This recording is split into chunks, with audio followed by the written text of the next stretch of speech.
Well, hi everyone. My name is Aditya Bhardwaj, and the view that you're seeing behind me is NIT Kurukshetra, and I happen to be a student right now in NIT Kurukshetra. मैं कई प्रयास कर रहा था, जैसे कि आप सब जानते हैं। 14 तारीख को बिहार चुनाव के नतीजे घोषित होने वाले हैं। आज चुनाव का अंतिम चरण में हम चल रहे हैं। 65% वोटिंग आज हुई है, ये हमें हमारे आंकड़ों से पता चला है। मैं लगभग जितने ज़िले 38 total districts are there in Bihar, मैंने अपना पूरा प्रयास किया इन 3 हफ्तों में कि मैं वहाँ से जितने आंकड़े हो सकते हैं, जितने उस डेटा को प्रस्तुत कर सकूं आपके सामने। मैं खुद नया हूँ इस जगह में, इस दौर में कुछ प्रयास किया है मैंने।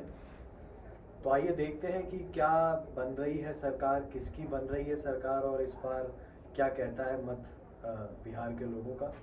जैसा कि हमने देखा है, मेरा ही आंकड़े के हिसाब से, जब भी बीजेपी एक नए प्रत्याशी को उतारेगी तो उसकी 65% रहेगी जीतने की मूलांकन। मतलब अगर कोई बीजेपी अपना सिटिंग एमएलए हटा के नया एमएलए लाएगी तो 65% वो जीत जाएगा।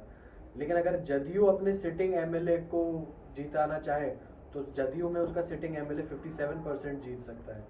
और एट द सेम टाइम अगर कांग्रेस और आरजेडी की हम बात करें तो वही परसेंटेज घट के कांग्रेस में 11% हो जाता है। ये मैं आपको 2005, 10, 15 और 20 4 चुनावों का मैंने आकलन किया, उनके आधार पर बता रहा हूँ। हालांकि कांग्रेस इस समय निराधार लगती है, कांग्रेस का आधार कम है, लेकिन फिर भी उसके हिसाब से मैं आपको बता सकता हूँ कि जब भी अगर एक नया प्रत्याशी कांग्रेस खड़ा करेगी तो वो सिर्फ 11% जीतेगा। उसके एवज में अगर बीजेपी खड़ा करेगी तो वो 65% जीत सकता है। आरजेडी का सिटिंग एमएलए 44%, 43% जीत सकता है। वही जेडीयू का 57%, 57% जीत सकता है। अगर हम आगे चलें, बिहार की बात करें तो 13 करोड़ कुल आबादी है बिहार की, जिसमें से कुल मतदाता 7.42 करोड़ लोग हैं जो वोट देने के लिए काबिल हैं। आज जैसा कि मैं आपको बता रहा हूँ, 11 नवंबर 2025 के दिन 65% वोटिंग की गई है। 5 बज गए हैं, मतदान खत्म हो गया है आज। बिहार में समीकरण की बात करें तो 10.6% अपर कास्ट में आते हैं, 14.3% यादव, और 10.5% हमारे ओबीसी आते हैं नॉन यादव में।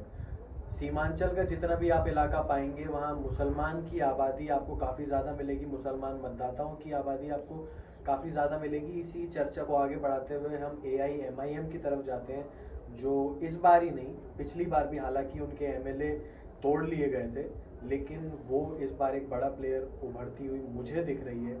बड़ा प्लेयर मतलब सिग्निफिकेंट प्लेयर, आप उसे वोट कटवा पॉलिटिक्स भी कह सकते हैं, बट वो आपके आकलन के आधार पर, मेरा आकलन यही कहता है।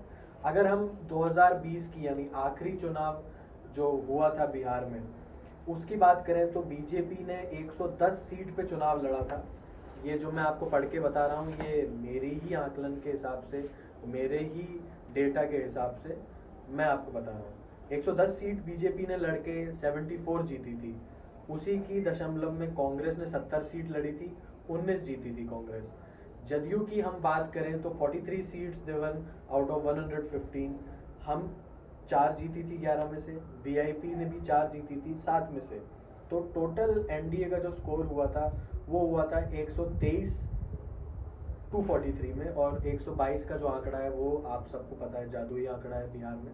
उसको आप पार करेंगे, आप गवर्नर साहब बुलाएंगे, आपकी सरकार बन जाएगी। वहीं बात करें आरजेडी को 75 सीट मिली थी और लेफ्ट को 16। चलिए अब मैं आपका समय बर्बाद नहीं करता हूँ, मैं मेरी भी दिल की धड़कनें काफ़ी तेज़ हैं इस समय, क्योंकि यही काम मैंने किया है आखिरी 3 हफ्तों में। मेरे आंकड़े क्या कहते हैं, मेरा मन क्या कहता है, आंकड़ों के हिसाब से मेरा मन क्या कहता है, सीट के रुझान क्या कहते हैं, उनके आधार पे अगर मैं आपको बताऊं, मेरे आधार पे एनडीए सरकार बना रही है। बीजेपी की 70 से 80 सीट मुझे आती लग रही हैं। जदयू 42 सीट्स टू 48 सीट्स आ सकती हैं। आरजेडी आरजेडी मैंने अभी आकलन करना बंद नहीं किया था आरजेडी का, आरजेडी की सीट अभी भी बढ़ सकती हैं, बट फिर भी 69 सीट्स टू 78 सीट्स आरजेडी के खाते में आती हुई दिख रही हैं। कांग्रेस 9 से 17 सीट के बीच में आ सकती है, हालांकि 17 तो बहुत ही आगे की हाइपोथेसिस है। आई थिंक 15 उनके लिए वो मापदंड रहेगा जो वो अगर छू लें तो वो शायद अपनी वापसी के बारे में सोच सकती हैं बिहार में। जन Swaraj, everything and everyone has been talking about Prashant Kishore Pandey. He was an active player in the politics of Bihar for the last 6 months. There was a huge buzz about him, but I think he's not gonna make that mark this time. उनकी 1 से 2 seat मुझे आती हुई लग रही हैं, CPI-ML की 12 से 14 और VIP की 1 से 3 सीट मुझे आती हुई लग रही हैं। बहरहाल मैं आदित्य भारद्वाज, देखते हैं जीवन में आगे क्या करता हूँ। ये मेरा पहला प्रयास था, कॉलेज का एक छात्र हूँ। 3 हफ्ते मैंने अपने जीवन के इस चीज़ में दिए। मैं बिहार कभी आज तक गया नहीं, बिहार की धरती मैंने आज तक छुई नहीं। मैंने यहीं कुरुक्षेत्र में बैठ के अपने दोस्तों से, जितने भी मेरे भाई हैं, जैसे जो मेरा कैमरामैन दिव्यम मेरा भाई, छोटा भाई है, वो भी बिहार से है, तो उसी के माध्यम से कई लोगों से जुड़ के जो मैंने आंकड़े तैयार किए, उसके आधार पर मुझे ये लगता है 14 तारीख को चुनाव के परिणाम आएंगे और आप भी देखिएगा। अगर कुछ मैंने सही किया हो तो ज़रूर सराहना करें, ज़रूर अपने बारे में बताएं, मुझे मेरे बारे में बताएं। धन्यवाद।